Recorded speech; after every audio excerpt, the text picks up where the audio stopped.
Subscribe to our channel and hit the bell icon so that you know when live we go. Hello everyone, welcome to RAU'S IAS DNS session. We are going to have a discussion on today's newspaper, The Hindu, Delhi edition dated 20th August 2021. We shall take up articles important for civil service examination and discuss them as per the demand of the exam. Before we begin with today's discussion, I would just like to inform you about our Pre-Pareekshan Mock 2. You know that prelims exam is just around the corner, and you know that the exam is not only about knowledge. UPSC tests your nerve too. So you have to develop a good exam temperament before you sit for the final exam, and the best way to do that is to take as many tests as you can.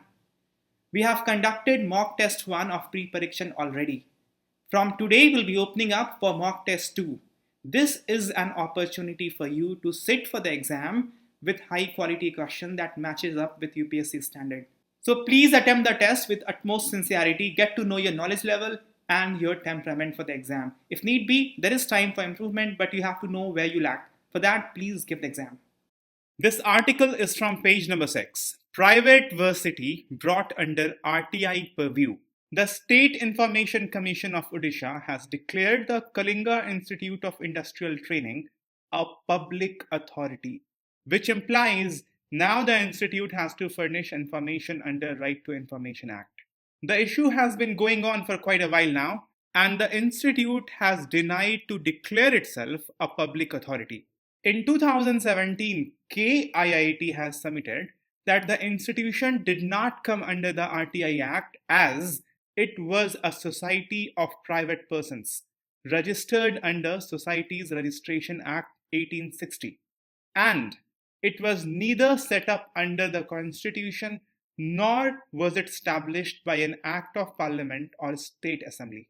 Bear in mind the argument put forward by Kalinga Institute of Industrial Training to not declare itself as a public authority. We'll come back to this in a while. But the State Information Commission of Odisha has observed that since the institute received significant benefits from the state government, without which it would have struggled to carry on, it should respond to the RTI queries. The argument of a State Information Commission is also very significant, and we'll also come back to this in a while. See, RTI Act was enacted in 2005. It was supposed to usher an era of transparency in India. People can ask questions to public authorities. And to make good on this right given to citizens of India, public authority has been defined in the RTI Act. Public authority has to respond to the RTI queries. Public authorities also have to proactively divulge information in the public domain, those information which are in public interest. And if public information officer does not respond to RTI queries in the stipulated time, then he or she shall be punished. But the definition of public authority is the most contentious part of RTI Act. And if there is no clarity on the definition of public authority, that obviously going to have bearing on effectiveness of RTI Act. The RTI Act in section 2H defines public authority. It says public authority means any authority or body or institution of self-governance established or constituted, A, by the order under Constitution, B, by any law made by the Parliament, C, by any other law made by the state legislature. Now pay attention, there is a clause D. Clause D says public authority means any authority or body or institution of self-government established or constituted by notification issued or order made by appropriate government, and includes any body owned, controlled or substantially financed by the appropriate government. Owned, controlled or substantially financed. Clause D2 says non-governmental organizations substantially financed directly or indirectly by funds provided by the appropriate government. Now the thing is, initially after the act, there were two schools of thoughts in our legal domain. According to one legal thinking, clause D is the proviso for A, B and C. That means clause D is applicable for bodies that comes under A, B and C. That means those constitutional or statutory bodies over which government has substantial control, or government finances it substantially, or government owns it directly. So a public authority has to be constitutional or a statutory body. This was one line of legal understanding. And based on this, Kalinga Institute of Industrial Training responded that it was a society of private persons and it was neither set up under constitution nor it was established by an act of parliament or state assembly. This reply was according to the understanding that clause D of section 2H of RTI Act is proviso for A, B and C. But later it was made clear by the Delhi High Court that the second part of the definition of public authority, is distinct in alternative and not cumulative. That means clause D is distinct from A, B and C. It is not cumulative to A, B and C. It is not a proviso.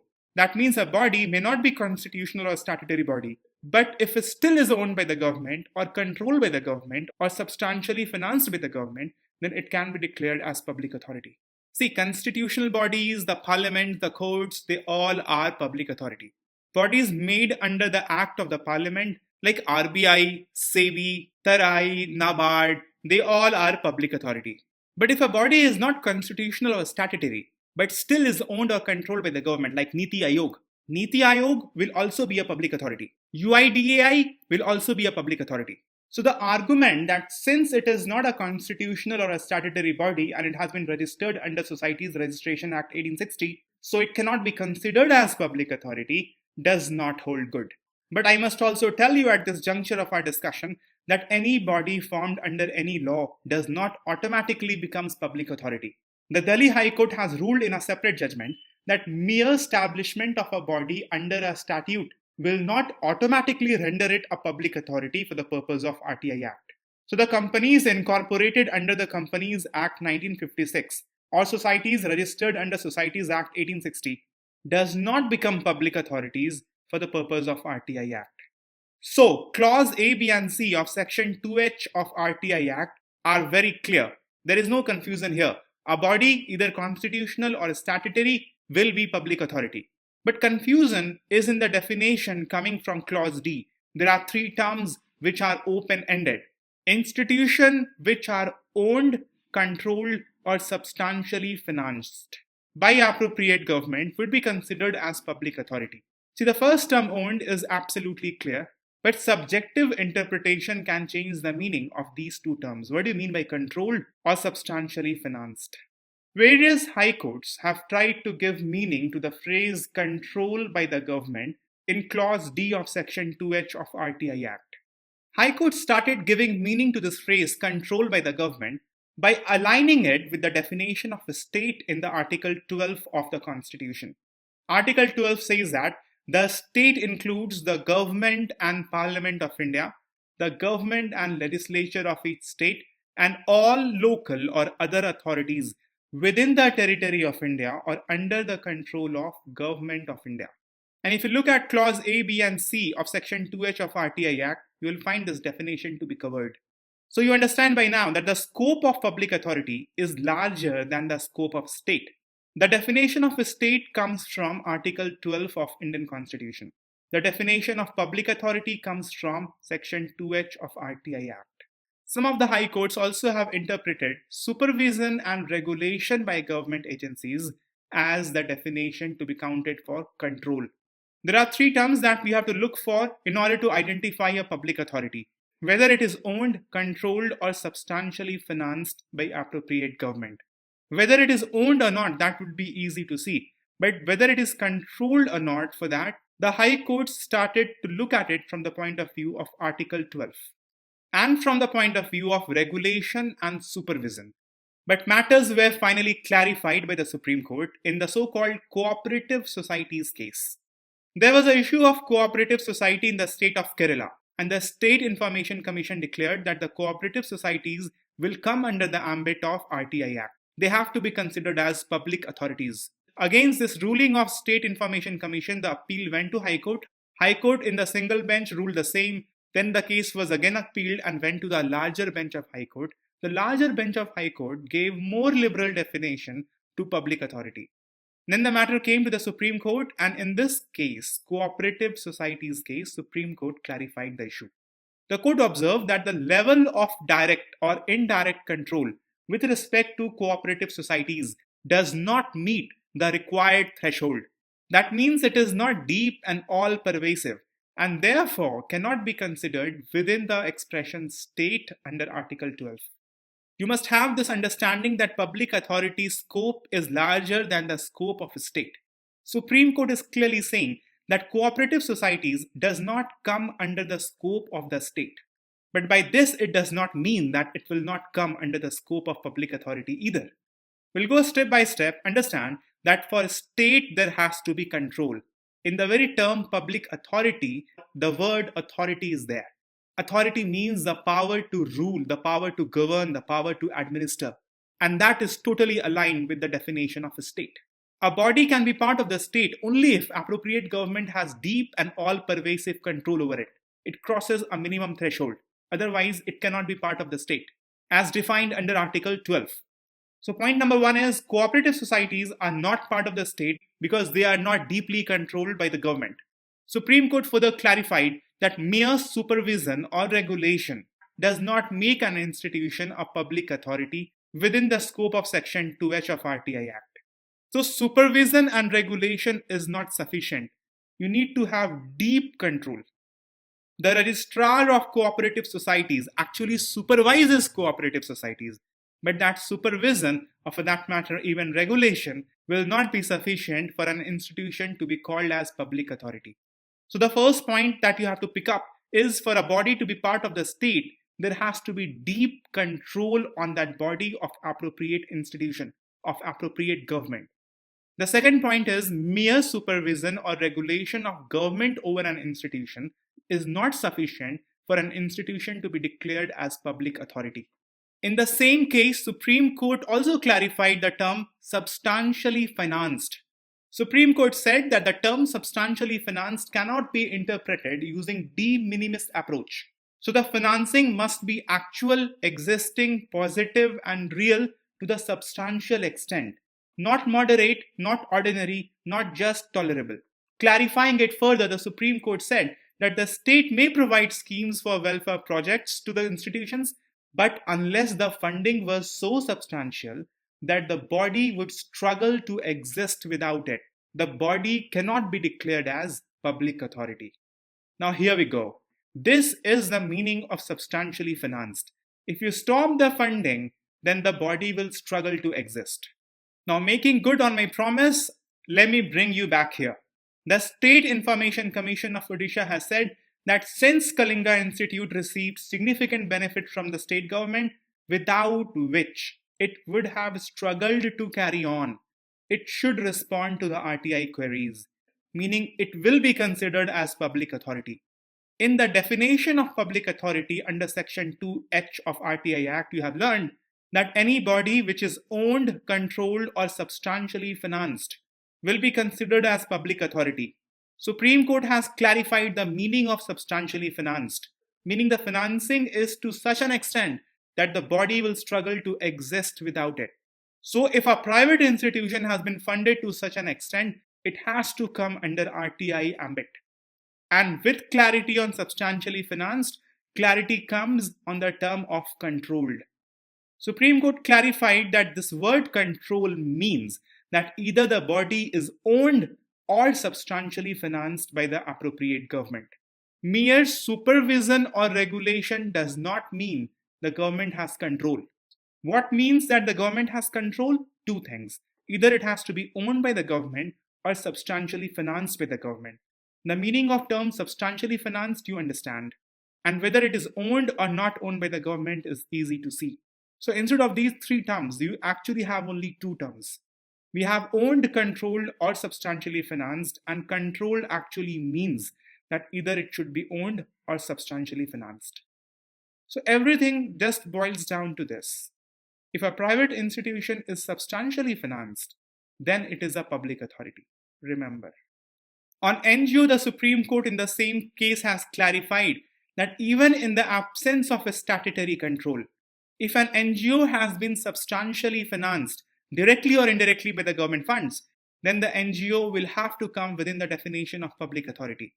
But hand in hand, Supreme Court also clarified that if information is personal and does not relate to public activity or public interest, then the public authority is not obliged to answer the RTI queries.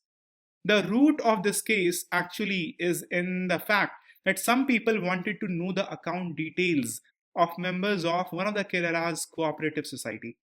Fiduciary information or personal information has not to be divulged under RTI Act. For example, the detail of bank accounts are forbidden to be given under the RBI Act. And now when privacy is a fundamental right, it is clear and settled in law that such information does not have to be given under RTI Act.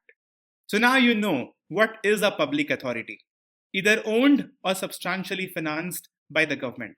A body which is constitutional or statutory or owned or substantially financed by appropriate government.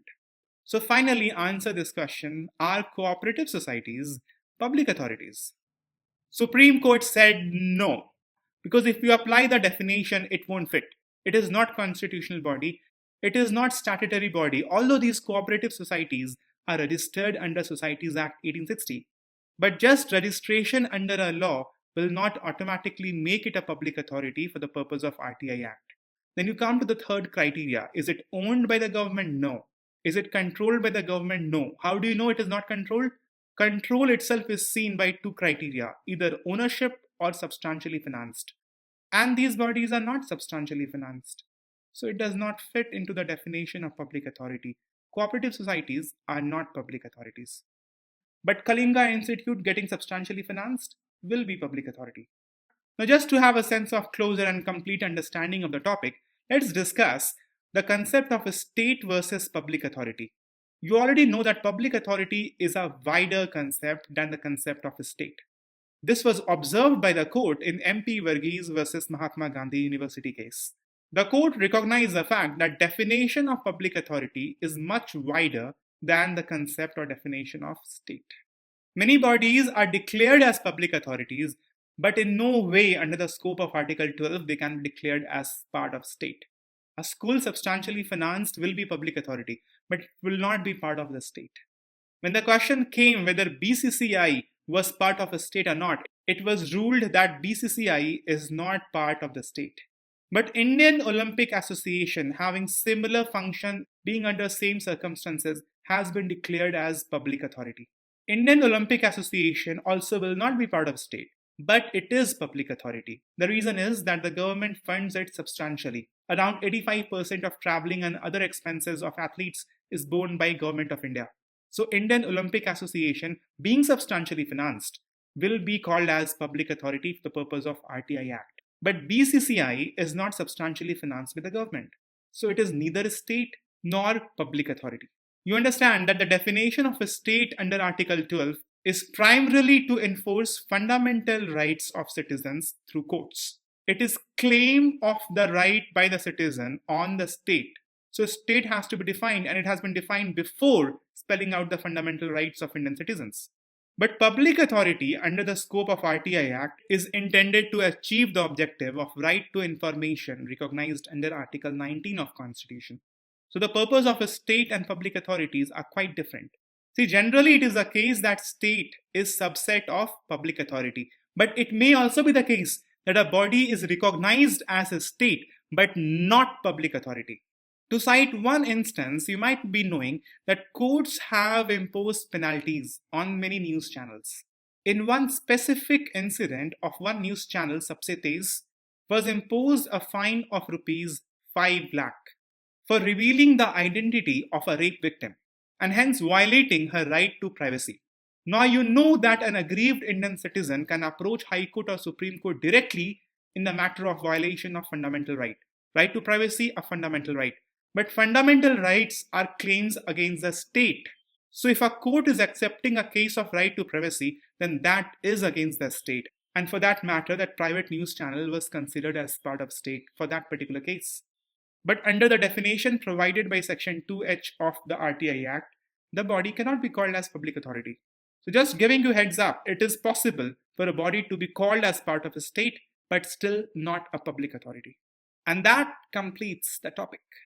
There is an article on page number 1, U.S. not interested in trade pact, says the Minister of Commerce. India was keen on getting an FTA free trade agreement done with U.S. with the Trump administration. But the Biden administration is not showing much of interest. Rather, they have made it clear that for now FTA is out of table, but other measures like lowering tariffs and increasing reach into each other market can be carried out. Let's begin picking up basics about India-US trade relation. India-US trade relation recently in 2019-20 stands to the tune of USD 140 billion. And this has been consistently increasing in the last decade. The merchandise trade between India and US has been in favor of India. India's export to US has always been greater than India's import from US. Trade in goods between India and US has shown phenomenal increase in last 3 years. There has been double-digit growth year on year from 2016-17 to 2018-19. You must take very important note that USA's share in India's total merchandise export to the world stands highest. That means India exports highest amount of goods to US. But for US, India is not the largest exporter. For US, India is the 9th largest trading partner. But India sends highest amount of good to US, which stands around 17%. The topmost export item from India to US comes under the category of pearls and precious stone. To be specific, it is diamond. That is followed by pharma products, mostly single dosage medicines. India also exports gasoline to US. India exports automobile parts, electrical machinery parts, textiles, mineral fuels and products. In this category, the largest export from India is gasoline. The biggest import from US is in the category of mineral fuels, mineral oils and products of their distillation. In this, you can think of products like coal, petroleum gases. India also imports iron ore. India also imports LNG. The second highest category of import from US are paper and paperboard scraps. India also imports pearls and precious stones, like unpolished diamonds. Nuclear reactors and boilers. India also imports electrical machineries and equipments, and one of the important imports from US is organic chemicals. In terms of service, you see, the export has always been greater than import. So India has that trade surplus in services as well. And like merchandise trade, there is also a jump in this period in the trade in services as well. India's top export to US in services comes from the sector of telecommunications, computers, ITs, research and development, and to a certain extent travel and tourism. But in imports of services, highest comes from the category of travel and tourism. Then intellectual property, like computer software or audio and visual related IPs. Regarding investment, you must know that USA is the 5th largest foreign investor in India. But as the numbers tell you, the difference in export and import is huge. And USA, the tough bargainer as it is, won't be easy to get a FTA from it. India cannot get what it wants because it cannot give what USA needs. So, no FTA for now. Among the demands that India has put forward on the negotiation table regarding FTA with USA, most important was GSP, Generalized System of Preferences, that gives preferentially lower tariff for import of goods. For example, India cannot compete with Bangladesh in textile because the textile exported from Bangladesh to USA goes with lower tariff at the border.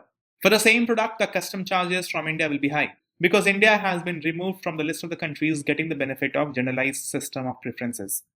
India has been asking for greater market access for its product from sectors of agriculture, automobile, auto components and engineering. These are forte of India. The concerns list for US is pretty long. First of all, US wants greater market access for its farm and manufacturing products. The problem that we faced with Australia and RCEP is also there with USA concerning the dairy items. USA also has raised flags many a times concerning medical devices.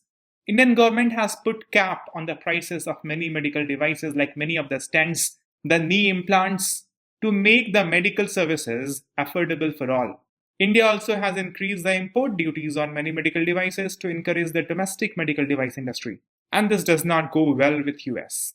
The demand is also to cut the import duties on some of the ICT products.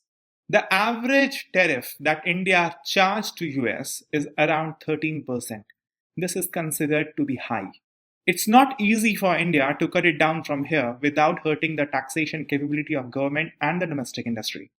According to one of the recent reports by United States trade representatives, India's move to impose 2% equalization levy, as you must be aware of, on foreign e-commerce firms discriminates against American companies.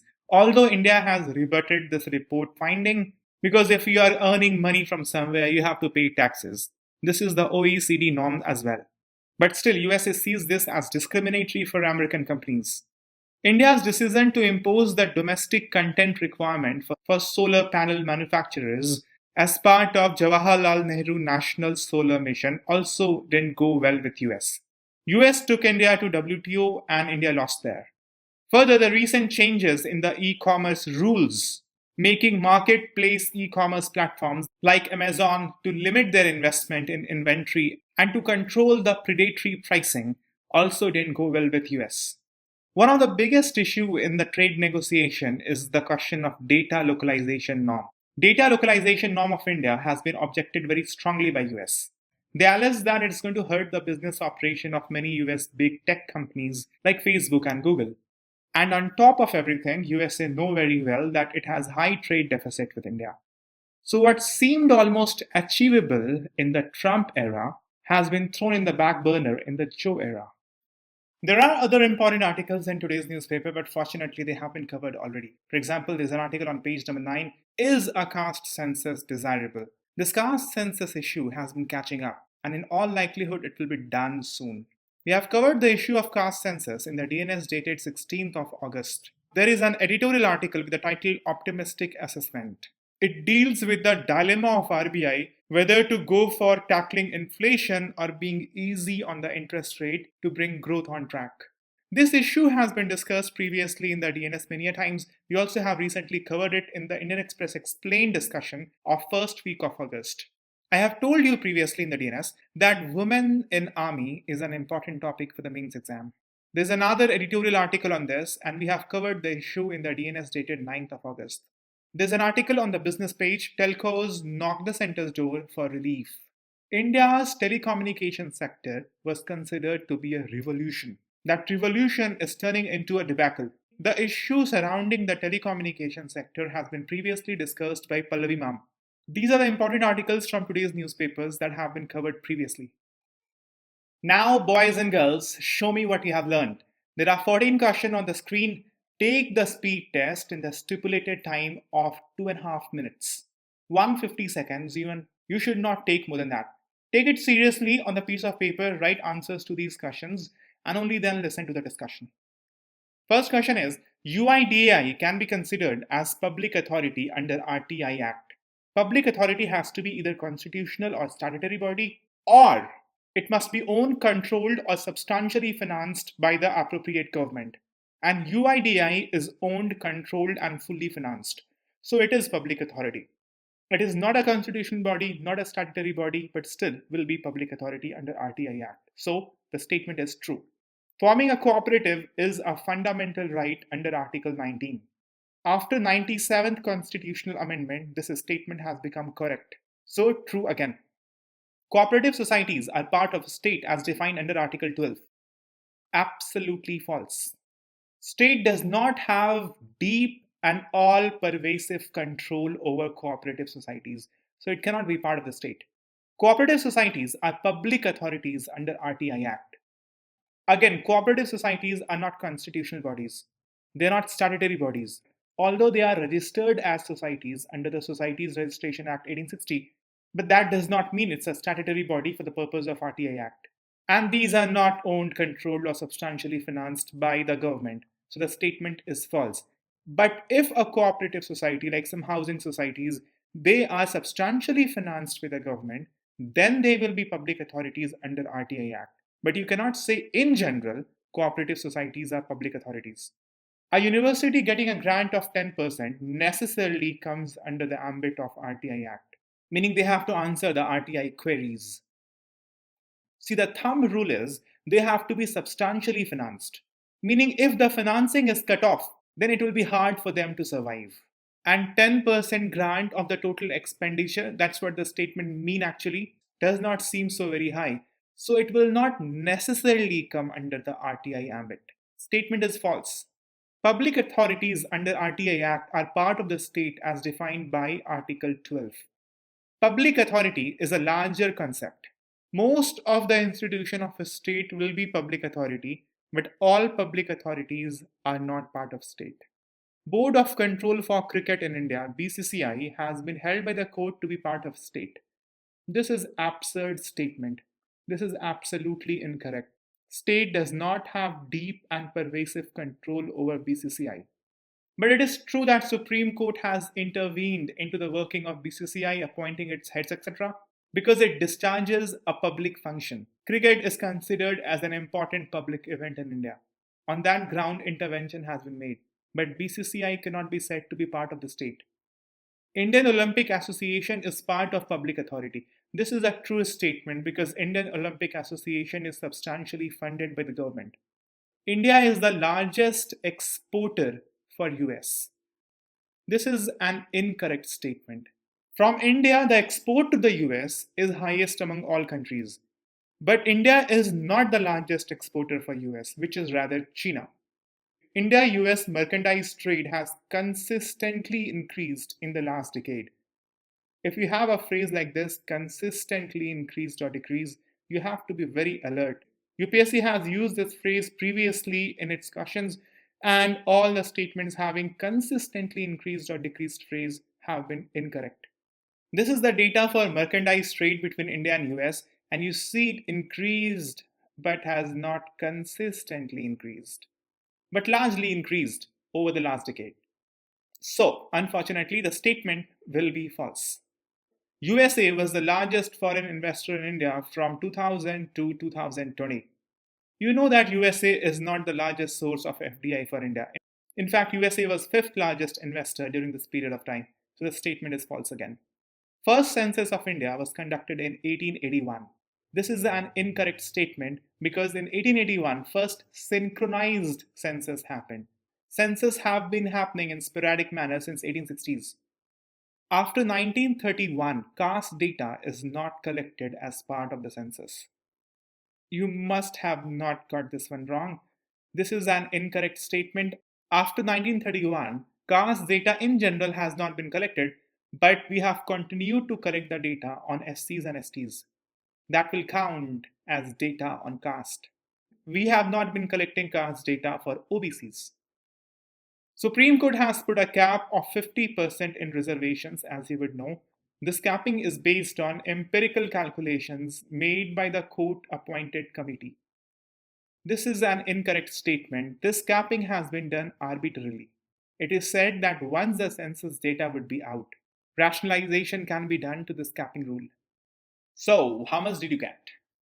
Now comes what all this comes in the end, and that brings the discussion to also an end. Take care, fellas.